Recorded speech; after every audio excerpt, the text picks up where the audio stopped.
people, when they end up squatting, not utilizing their hips enough and overutilizing their knees.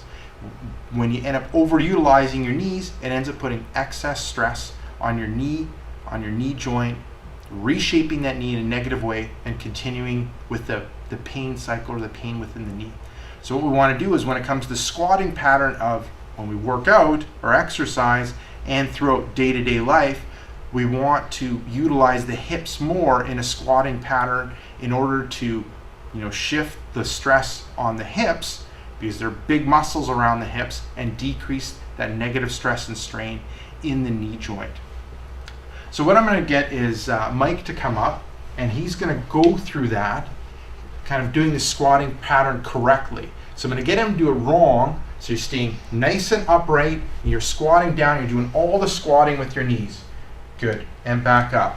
So what ends up happening is the hips aren't moving back enough, the knees are shooting forward, you're putting your weight on the balls of your feet, and when you put your weight on the balls of your feet, it puts more stress on the knee, and then those knees coming forward puts increased stress on it.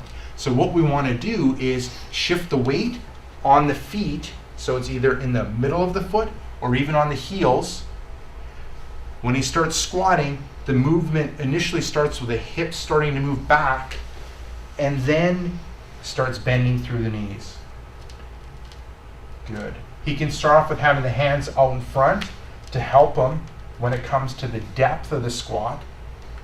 Because a lot of times what people will end up doing is they'll just focus on the top part of the squat, and just like what we talked about in the step before, we want to work on strengthening as much of the range of that knee as we can.